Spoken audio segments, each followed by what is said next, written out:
Hunter Biden's guilty plea, another left-wing op, illegal immigration crime. We have so much for you. I don't know how we're going to fit it all in on I'm Right.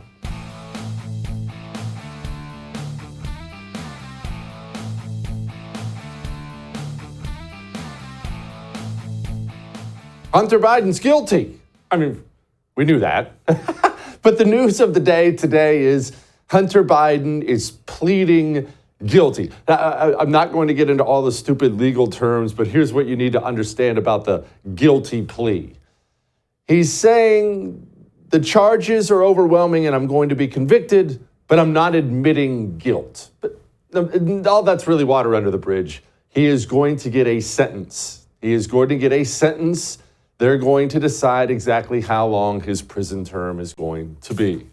And you probably remember how many times Joe Biden and his people went out and made public statements. Joe Biden said this himself, but this is Korean diversity hires saying, I'm not going to pardon him.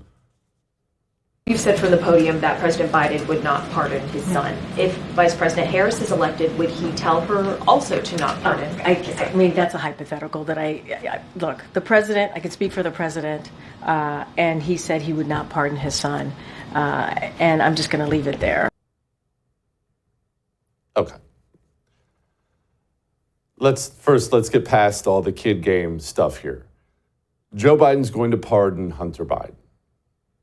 Almost undoubtedly, this was a deal that has been in the works since they were trying to shove Joe Biden out of the race. Remember how Joe Biden was digging in his heels and they kept sending every Democrat under the sun to the White House to threaten him, beg him to drop out of the race. Pelosi, Schumer, Chris Coons. They just had him lined up at the door trying to, Joe, please leave. Did you think a political operator as experienced as Joe Biden wasn't going to get some things on the back end of that deal? Of course he was going to get some things. You know how this works. I know how this works.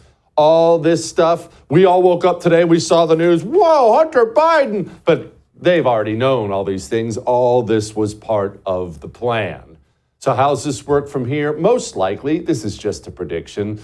They have to go through the sentencing stuff. And then Dome will have to complete her election because Democrats will understand that it'll look bad if Joe pardons his dirtball son before the election. That might cause a little dip in the polls, so they won't do it before the election. And then you're going to wake up the Wednesday morning after Election Day, and Joe Biden, of course, going to pardon his son, commute his sentence, whatever way you want to put it. Hunter Biden is never going to see a single day in federal lockup the way you or I would. That's how all of this stuff works. And no, these people don't worry about keeping their word. Well, he said he wouldn't. Joe Biden has said that he's Polish. He said that he fought off a gang of black dudes at a pool with straight razors. Joe Biden has said that he taught the Second Amendment in college. Joe Biden has told huge, easily verifiable lies his entire career. And now that he's on the shady side of dead, sunning himself on the beach with his mouth hanging open, do you think he's going to turn into some bold truth teller? Of course he's going to let his son go. Of course this is all part of the deal.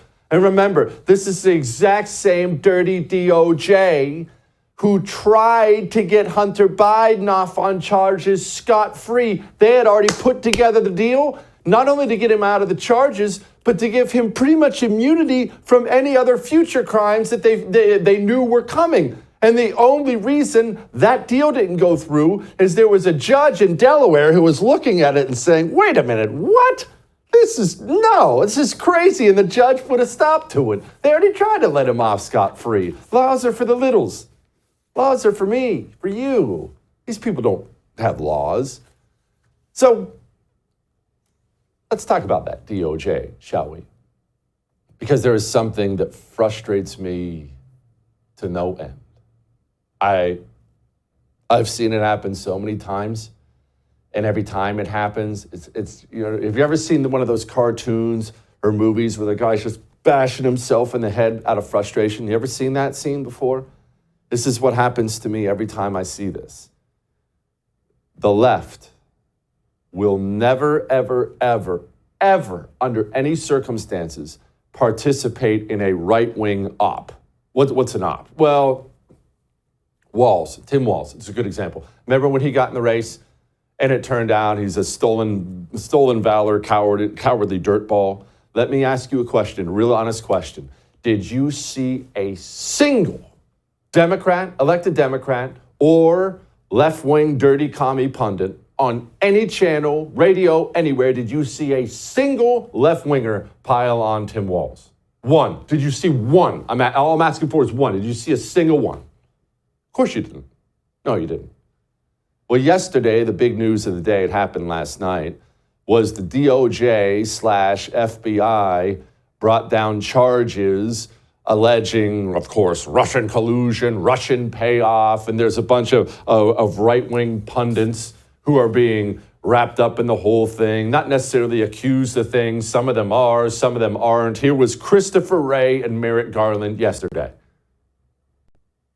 The American people are entitled to know when a foreign power is attempting to exploit our country's free exchange of ideas in order to send around its own propaganda. And that is what we alleged happened in this case.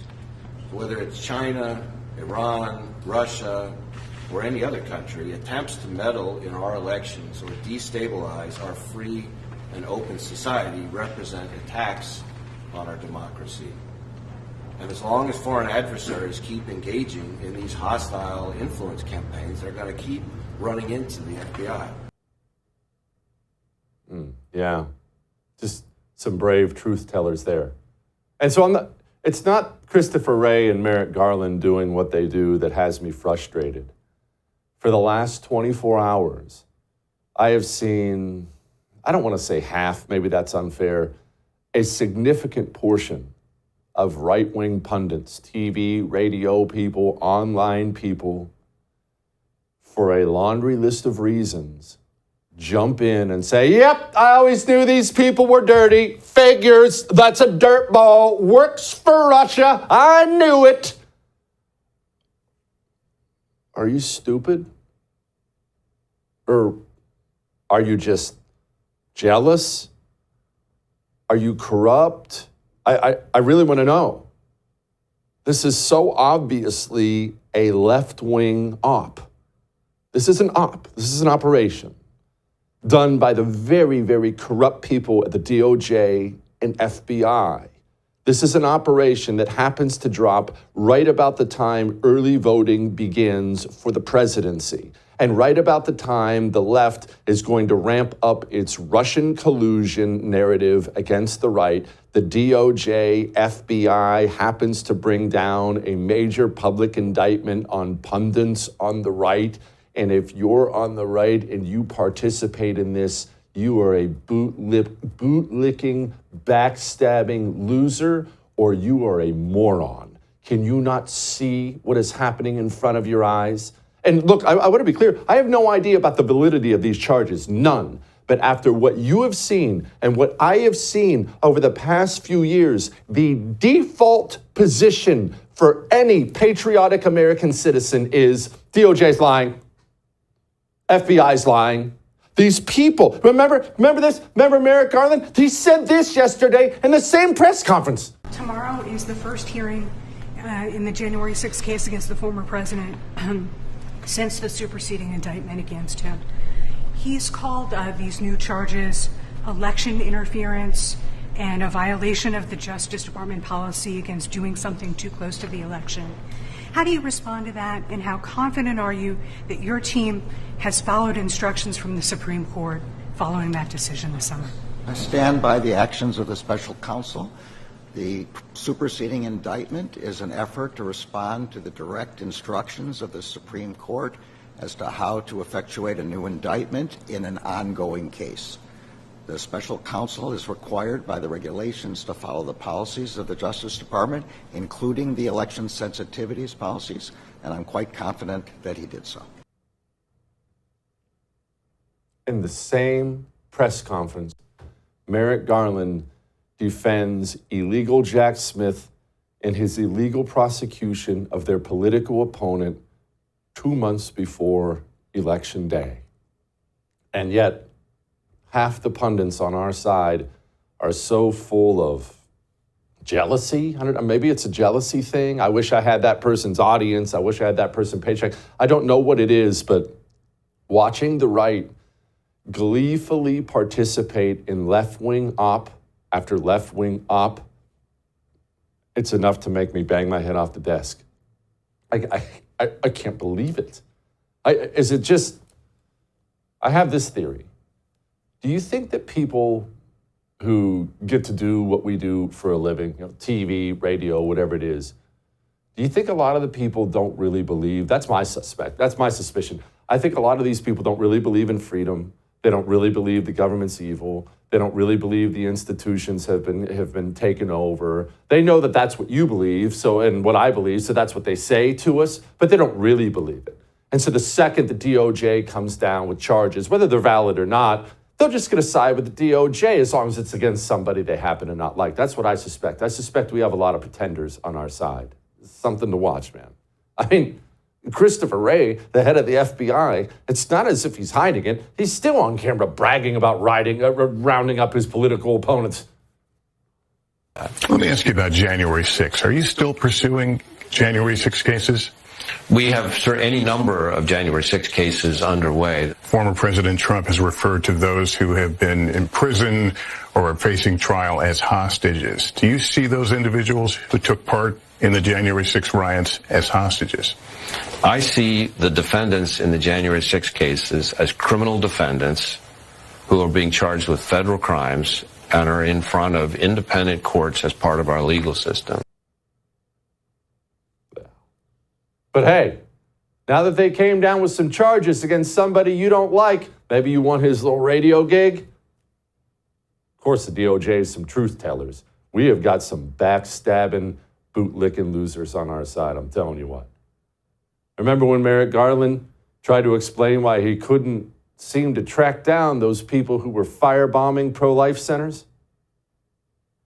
I will say you're quite right. There are many more prosecutions with respect to the blocking of the abortion centers, but that is generally because those actions are taken with photography at the time, during the daylight, and seeing the person who did it is quite easy. Those who are attacking the pregnancy resources centers, which is a horrid thing to do, are doing this at night, in the dark. We have put full resources on this. Oh, well, they're doing it in the dark. But hey, those same people, as of yesterday, September 4th, they turned into brave, bold truth tellers, law enforcement guys, just out there doing the right thing. God, jeez. All that may have made you uncomfortable, but I am right. You know what makes me comfortable? Laughing at dirty commies. Do you like to laugh at dirty commies? Matt Walsh has a movie coming out called Am I Racist?, where he goes undercover as this DEI expert. He of course, had to wear some stupid man bun in his hair, and it's great. And your entire family will enjoy it and go. It's the family outing you've been looking for. Stop supporting dirtball Hollywood. Support a company that's putting out entertainment that's good and family-friendly and educational as well. It's revealing. Go enjoy it and laugh until you cry. Go pre-order tickets now because it helps them. AmIRacist.com is where you go do that. All right? We'll be back.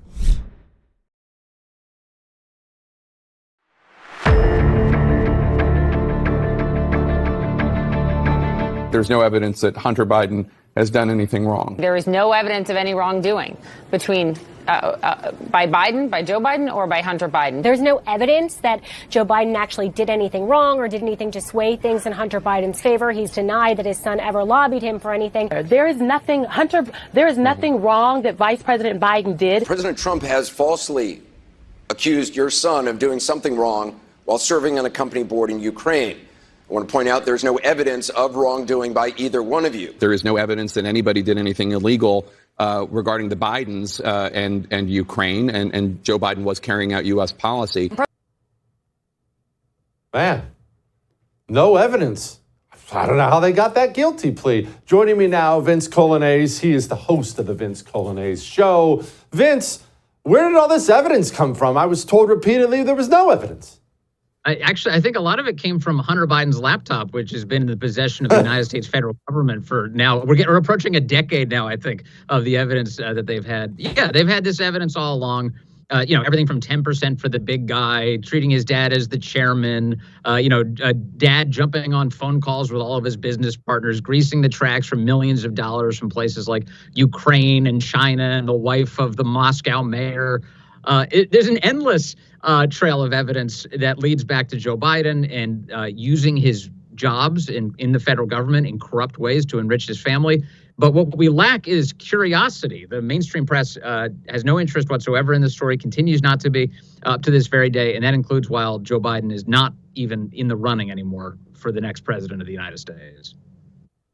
Vince, this looks to me, I just said it in the open, this looks to me like an obvious thing. They're going to go ahead and get the conviction out of the way so Joe Biden can get the pardon out of the way as they wheel him out the back door. But please correct me if I'm wrong. Am I missing something? I don't think you're missing anything. In fact, this makes all the sense in the world for a bunch of reasons. So today, and even in the way it's being described, he's like, oh, he's pleading guilty. Not exactly. It's like a weird technicality they're working on. There's something called an Alford plea, apparently. And essentially, he's going to say, I'm innocent, but the evidence sure makes me look guilty. So I'll just go with that. That's the claim he's trying to make today. And here's what we know. One, it's going to end up saving the Biden family a ton of money that they would have to spend in a courtroom, so they're not spending it now. And two, we all know that Joe Biden is going to pardon this guy. It's not like he's going to let his son take the fall for this. So a pardon is coming. And what that also means is, remember that sweetheart plea deal that was built to make Hunter Biden, all of his problems go away? Well, Joe's going to come through in the end. Unless Joe kicks it before the pardon comes through, Hunter Biden's going to get out of here with a pardon. And so that's clearly everybody with two brain cells to rub together can see where this story's headed. Yeah, might want to put a rush on that. All right, let's talk about this Russian thing that dropped down yesterday, courtesy of the DOJ, FBI. Honestly, the details of the whole thing, I really don't care about, Vince. A couple Ruskies get charged, some money gets tossed around. What blows me away is how quickly people on our side will go from the DOJ's weaponized, they're evil, they're lying about everything. And then the second some pundit who has a job they want gets charged, they run and side with the DOJ. I don't understand why the right participates in left-wing ops every time they do one. Every time the right will participate. Well, yeah, I mean, how many times do you have to hear the boy cry wolf before you're like, I don't think there's a wolf. Yes. I think this is a lie. This has happened over and over and over again. And by now, if you're not wise to it, I think it says something about your judgment, or it certainly says something about maybe your cowardice. I don't know. Right now, it's obvious to me, as it sounds like it's obvious to you, that we shouldn't in any way reflexively believe the Justice Department here, given that their behavior is in the run-up to each election, in the closing days of those elections, they always conjure up a Russian threat and then later tell us that, well, it wasn't quite as bad as we thought it was, or the evidence seems to suggest that there were no American interests even involved. And it's just always garbage. And what it is election interference. What it's meant to do, I think, two things. One, once again, suggest that Donald Trump or his allies are in bed with the Russians to get Trump elected, which is bogus. And two, it's meant to silence speech in the United States on issues that Americans genuinely have real opinions about. Like, maybe we shouldn't be spending so much money in Ukraine. Maybe we shouldn't be sending all of our weapon stockpiles to Ukraine. Maybe having so many hundreds of thousands, millions of people killed in Ukraine in the end won't actually redound to either their benefit or our benefit. That's a reasonable discussion to have in the United States. And what I'm seeing the Justice Department do in the last 24 hours is try and take that off the table and say, if you say that, well, you're just a Putin stooge.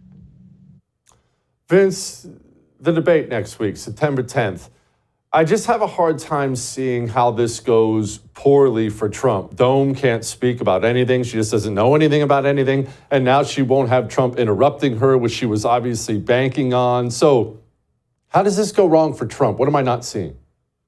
I don't think it goes wrong for Trump. First of all, it's just brilliant that the Trump campaign, they first argued, they're like, hey, Can we get 3 debates with Kamala? And Kamala's campaign response, no. You only get 1 debate with Kamala. Those were the rules you set up with Biden. Okay. All right, we're going to stick to the rules we set up with Biden then. And that includes muting the microphones. So the Trump campaign turns around and said, let's do that again. And I don't blame them, because look how well it went the first time. Like, if you're going to try and duplicate a victory, you may as well look back at the strategy that worked in the past.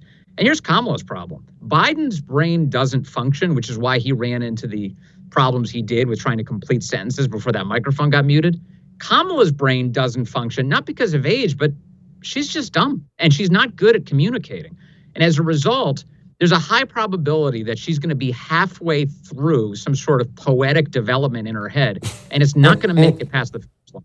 And that microphone will go off, and Trump will be able to react and look at her and go, what was that? That was crazy. This is going to work great, and I think, I hate to set expectations so low for Kamala, but I'm expecting a disaster out of her. Me too. Vince, I'll talk to you soon, buddy. Come back soon. All right. He's right. She can't talk. You know what she needs? Pure talk. Actually, I don't know how pure talk would help Kamala talk. In fact, Kamala is the one who shouldn't switch to pure talk, because her voice would come through so clearly on the phone. The other side would know that this woman's an idiot. You, though, you should switch to pure talk for sure. You shouldn't fund Verizon. You shouldn't fund AT&T. You shouldn't fund T-Mobile. These companies hate your guts. They use the money you pay them to work against your values. And not only is pure talk on the same 5G network, you'll save a ton of money. Go switch to pure talk. It's cake. puretalk.com/JesseTV. It's like 10 minutes. Switch. We'll be back.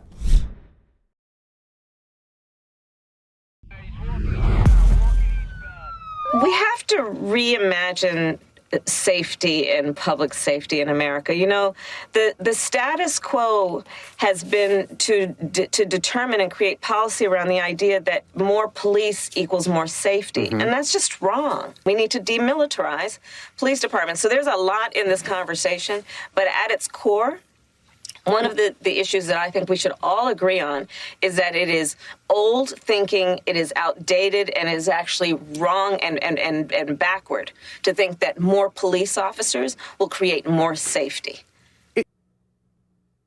Yeah, that's old thinking. I wonder what Brandon has to say about this. Joining me now, host of the Officer Tatum Show, which is huge out there, my friend Brandon Tatum. Hey, Brandon, why are you so old in your thinking? Well, I tell you what, I'd rather be old in my thinking and correct than be new in my thinking and dumb. I don't understand how any rational person thinks that less police officers make things more safe. You know, in the totality of, you know, what we're speaking of is that when you are in law enforcement or law enforcement agencies are available to proactively police, we see crime go down in a tremendous way. I remember when they used to do stop and frisk. People didn't like it. They felt they were targeting black people, but the crime was down and guns were off the streets. And when people have never served in law enforcement, they don't talk to any law enforcement officers. They don't really talk to citizens in the community. They say outlandish things like Kamala Harris. There's no way whatsoever that the math will math up to equate that less police officers will somehow make people more safe and get criminals off the streets. Brandon, these people are trying the best they can now to try to back off that defund the police thing a little, but it's very obvious that's how the left thinks now. That's the Democrat position. It may not be politically popular in September right before an election, but that's how all these people think. 1,000%, Jesse. Look, listen, when someone says that we need less police, and also they talk about demilitarizing police, I'm going to keep it clean because I'm a good Christian man. This woman has no idea what she's talking about. If you had asked Kamala Harris, however you say her name, and any of these other progressives, what do they mean by demilitarizing police? Do you not want police to have weapons? Do you not want them to have body armor? Like, what militarization in policing that is available to law enforcement that you don't want them to have? When an active shooter occurs, do you not want them to have the adequate amount of equipment? When they're doing a search warrant on a dangerous criminal or potentially a terrorist, because we know that they're right here in the United States of America, Venezuelans are already taking over parts of Colorado. Do you not want them to be equipped? If a terrorist attack happened here in the States, the military don't respond to that. It's going to have to be local municipalities that respond to these threats. Do you not want them to have AR-15s? Do you not want them to have the advantage? These people are so disingenuous because they are behind walls and gates and guarded communities, and they're protected by Capitol Police and also other tactical law enforcement officers. Vice President Harris, she's protected by the Secret Service. That means she has security, armed, trained security 24 hours a day to make sure that she's safe. She's not going to get robbed in San Francisco. She's not going to get robbed in the south side of Chicago or in a drive-by shooting. These people do not understand what the everyday American is experiencing and what's necessary to protect and serve. Brandon, do you think they don't understand, or do you think they really just genuinely enjoy burning this place down from behind their gates? I waver back and forth between they're completely naive and they're just malicious little demons who enjoy watching poor people suffer. I think it's a combination of two things. I think some people may be genuine in their approach and they're just completely wrong. They're out of touch with reality. Look, if you've never been to an inner city community, you never lived in an inner city community, it's hard for you to really diagnose what's really going on there. And so some of these politicians are so out of touch because they've been politicians their whole life. They don't live a regular life. So they are just going off sound bites and what they think the people want to hear. Then you have those who are actually malicious. They hate America. They hate the idea of God, and they want to dismantle every single thing that we're made of. And in doing so, they want a ruling class and a peasant class. They want to be the people that consume all the money. They want to have all the wealth, have all the access to security and safety, and they want the peasants to be dependent on them forever. They don't want us to have guns. They don't want us to have autonomy. They want us to be under their thumb, like you see in communist China and other places like that. That's what they want as an end result in America, and that's what they're pushing for, slowly but surely. Yeah, no doubt. This video, I'm sure you remember the video of the illegal kicking the cop when he's down in Times Square. God protect the NYPD. Well, now, Brandon, we're finding out they're really going to drop the hammer on this guy. He might get a year in jail and maybe deported. I don't know how anyone, why would you even be a big city cop anymore? I'd be out of there. I'd be on a plane to Florida tomorrow. That's why I'm not a cop anymore, and I would never go back to law enforcement because, well, I would say I'll never go back to law enforcement in particular cities that don't care about their police officers. There are many cities around the country and many municipalities and counties that actually care about their police officers, and I'd say go there, travel there, lateral to those agencies because they respect and they care about you. NYPD, you can forget about it, man. If you're not in law enforcement because God has called you to do that, you shouldn't be in law enforcement because you're not going to get paid enough to deal with all this mess.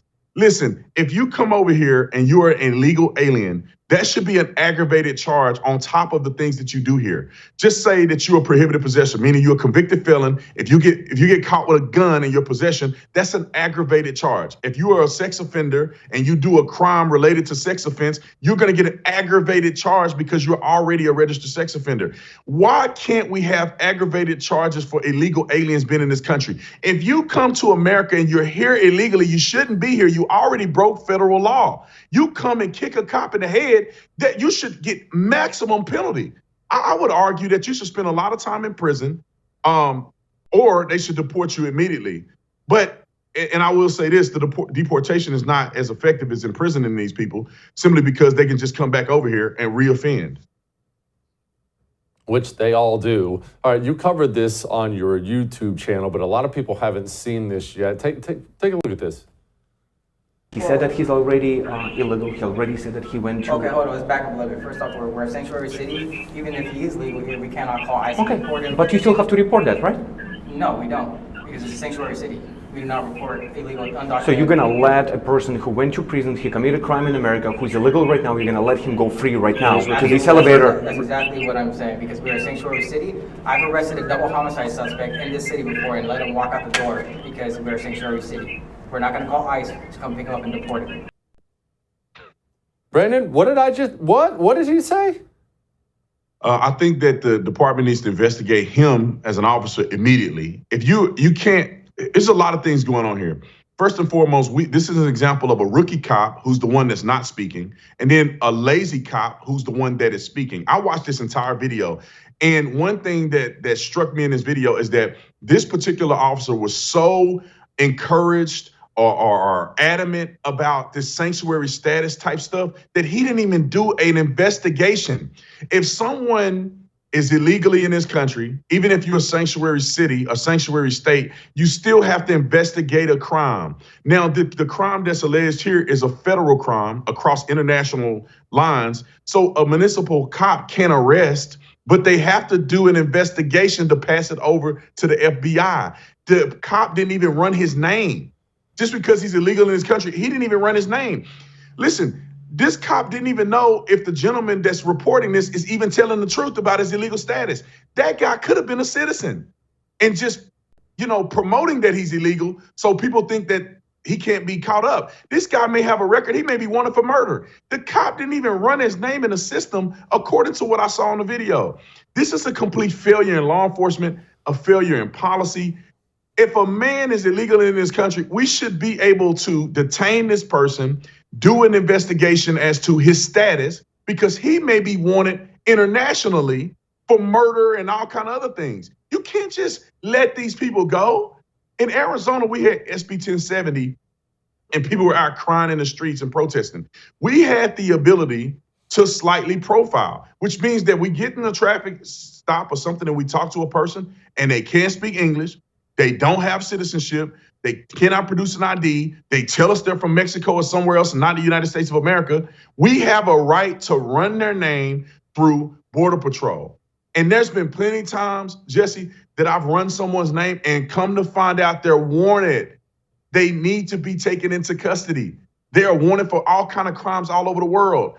And so this is an example of how these sanctuary states are just robbing the dignity of the American citizens to be safe and holding people accountable. Brandon, I have to ask you before I let you go. Your YouTube channel has like 3.2 million subscribers. That's freaking enormous. How'd you do that? People want to grow their YouTube channel. What do they do? What's the Officer Tatum way? The biggest thing is authenticity and consistency. I literally upload maybe 2 or 3, sometimes 5 videos a day, and I just keep them coming, man. I'm on this all day long, 24 hours a day. I'm passionate about what I do, and I'm authentic. I just keep it real. One thing that I'll tell people that want to build their social media platform is don't chase the followers. Be yourself, and people that are like-minded will follow you. That's how it works. Amen. Brandon, my brother, thank you so much. I appreciate it. Well, thanks for having me on. All right. We still have a lot. It's a huge show for you tonight. Now, after you watch such an amazing show like this one, I know it can be hard to get to sleep. You're just so excited about what you just saw. And that's where Beam comes in. Specifically, that's where Dream Powder from Beam comes in. You see, Dream Powder, it's hot chocolate that puts you to sleep. But more importantly, it's all natural stuff. So, yeah, you go to sleep, but when you wake up and feel like you had 7-8 hours of natural sleep, not that groggy, miserable, heavy feeling you get with everything else. You want the best night's sleep of your life, Go to shopbeam.com/Jesse Kelly. That gets you 40% off. Shopbeam.com/Jesse Kelly. We'll be back.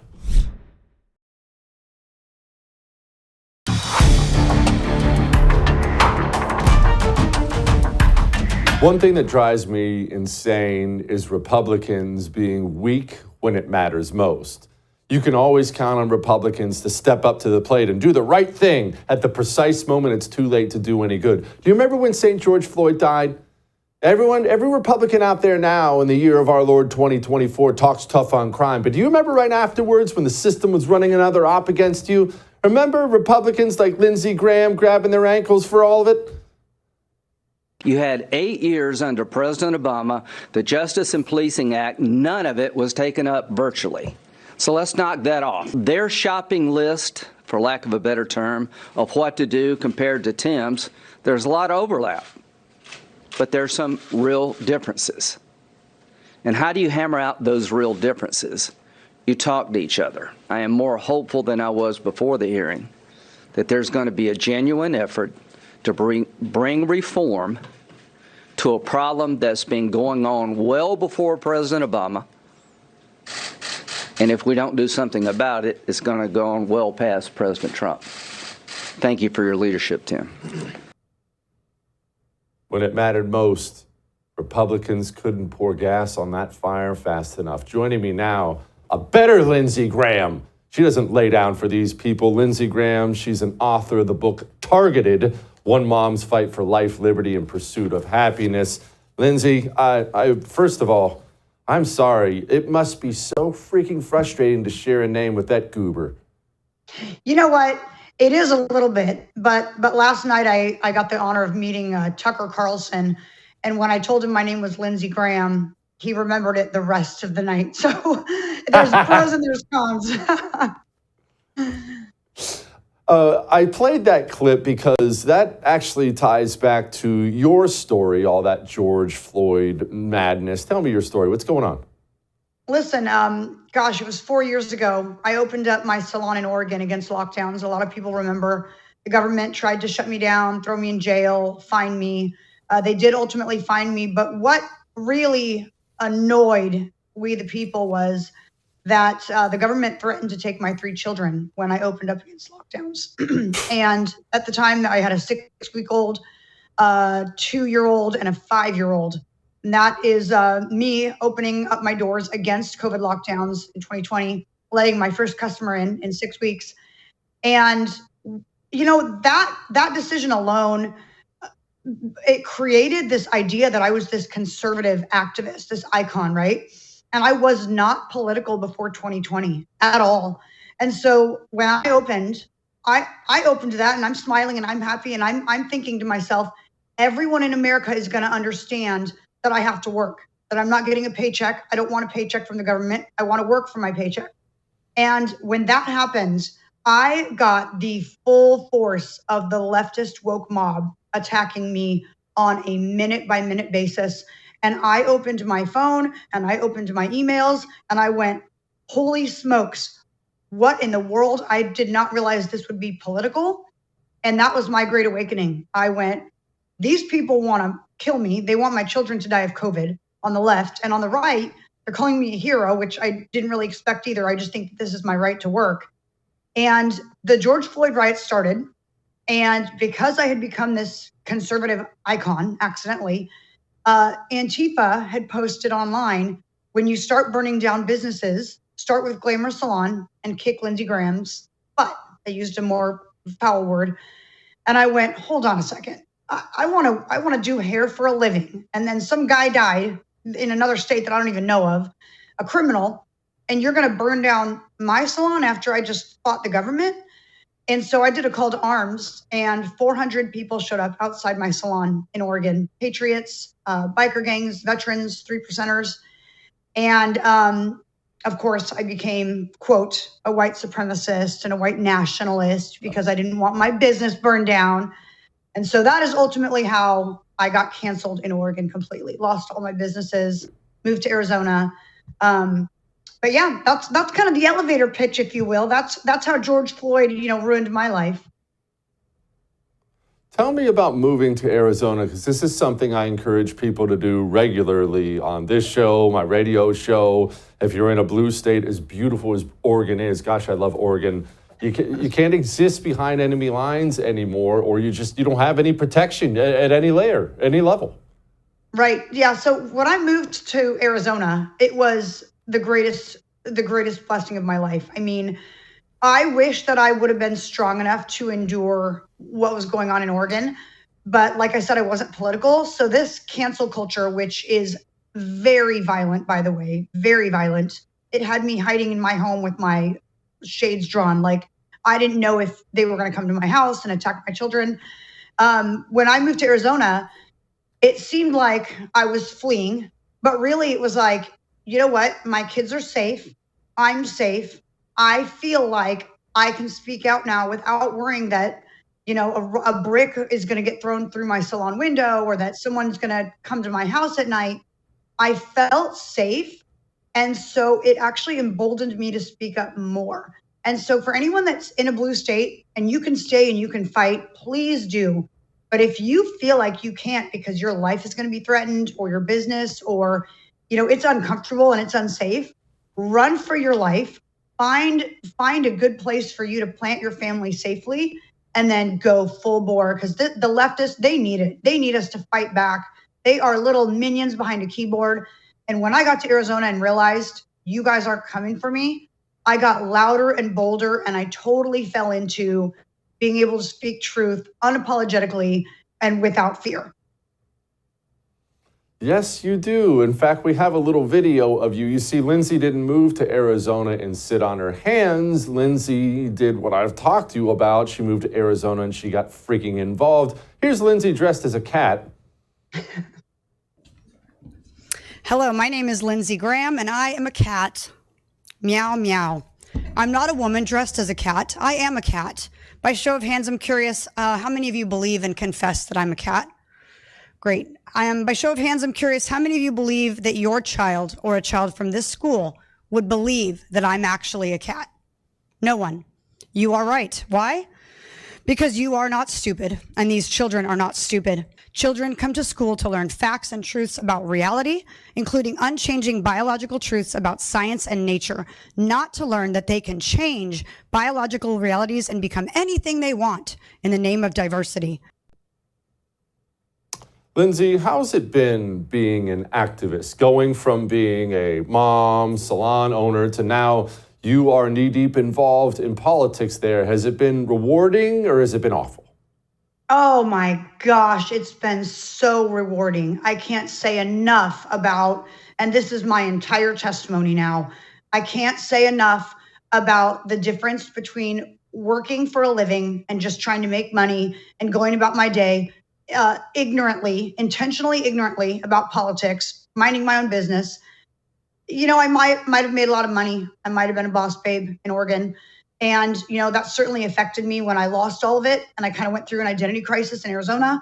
But when I wrote Targeted, like you showed earlier, God used that time to let me tell my story, not really so that I could be a best-selling book author or anything like that, but really to talk to me about, I've created you in this time, in this place for a purpose. And it is not to go to the salon every day and make a bunch of money.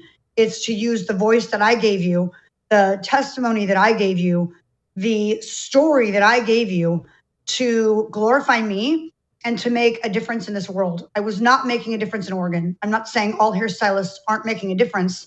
I had a testimony that I wasn't sharing, so I wasn't making a difference. But when I moved to Arizona and I felt called to speak up, and I'd already lost everything, right? That's half the people's concern in America is, oh, if I speak up, I'm going to lose my job. I'm going to get canceled. I already got canceled. So when I moved to Arizona, I was like, well, now I can say whatever I want. What are you going to do? I don't have a job. I don't have a salon. I don't have anything you can cancel. It's been the greatest blessing in my life that I experience now, true freedom, freedom of speech, freedom to say what I want without fear, freedom to know that my life has a bigger purpose than just going day to day and making money.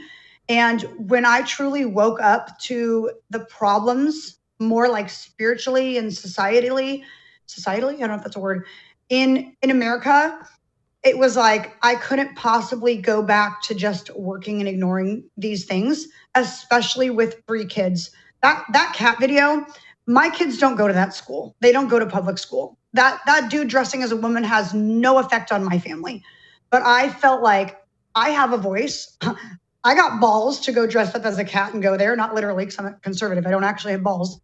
I can do this and I can fight for other people's kids. If you're not going to go and speak up against this man and protect your children, then I will. And it's my pleasure, trust me, to dress up like a cat and tell a grown man, you know, you should not be using the little girls' restrooms at the school fairs. Like, you are vile, you are disgusting. And to know that that video made a difference, that speech made a difference, is so much more empowering and fulfilling than any other job that I could do. Well, you've done well. You keep going. Her book is Targeted. Go pick it up, Lindsey. Appreciate you. You can come join me anytime. Appreciate it. All right. We have Light in the Mood next.